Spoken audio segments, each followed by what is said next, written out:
We start with a legend, the Jaguar XJ220. Released in 1994, it cost £400,000 and had a top speed of 220 miles an hour. Back then, this was the fastest road car on the planet. It's the perfect benchmark for this, the brand new Jaguar XKR S. With 550 horsepower, it's exactly as powerful as its famous uncle. So, I wonder if it can keep up. And we're away. It's neck and neck. I think I'm going to beat him to 62. He's edging on foot to the floor. Now he's really on the way. The extra 400 kilos of weight I'm carrying is beginning to show. I'm reading 170, 180, 190, and he's well away. So the first thing you need to know is that the XKR S isn't as fast as a supercar icon, but it's unbelievably close. The second thing you need to know is that it's seriously expensive. This XKR S costs £100,000, and that's 20 grand more than the XKR. So how do they justify that? Well, a sports exhaust, lowered suspension, and an extra 40 horsepower goes some way to explain it. But I reckon a big chunk of it goes on the seat. It's an extraordinary chair which electronically adjusts, not just in the normal 2 or 3 ways, but in 16. I particularly like this little rib hugger. Ooh, yes. But a £100,000 car should be a little frightening as well as comfy. Now, whilst Jaguar have been producing wonderful luxury saloons and grand tourers for a long time now, what they always seem to lack is a car that can really handle well. And even the XKR rolls too much and spins all the power away in a cloud of smoke.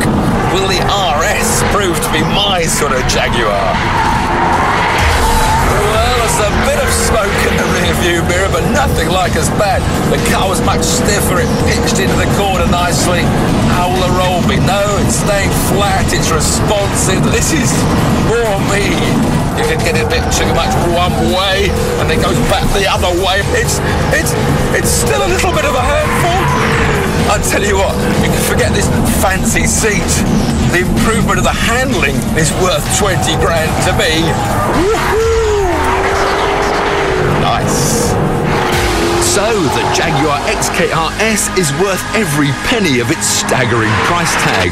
But that's not the end. The XJ220 may have beaten it in a drag race, but I couldn't call myself a petrolhead if I didn't find out which is quickest over a lap. First up, the XJ220. Start the clock now! It's got this 3.5-litre Metro turbo engine in the back. It gives a hell of a lot of punch. Bordering at 110 miles an hour. Boost comes in. Get the nose in, Tiff, but that back might want to step out at any minute. It doesn't. We're clear. The steering's heavy. We clip the curb one way or the other. Onto the runway. Whoa, whoa, whoa. It wants to change ends. 140, 50. Now how late can I brake? The old girl fights. We're into 2 corners to go. Punch it, second, third, head for the finish line. The old girl finishes in 1 minute 13.4 seconds. Can the XKRS possibly beat that? Start the clock now.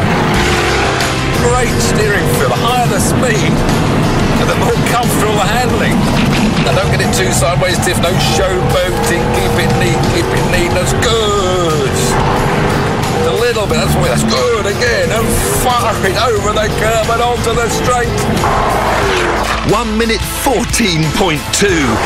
It's just 8/10 behind the iconic supercar that 17 years ago cost £400,000. Maybe the £100,000 price tag isn't so outrageous after all.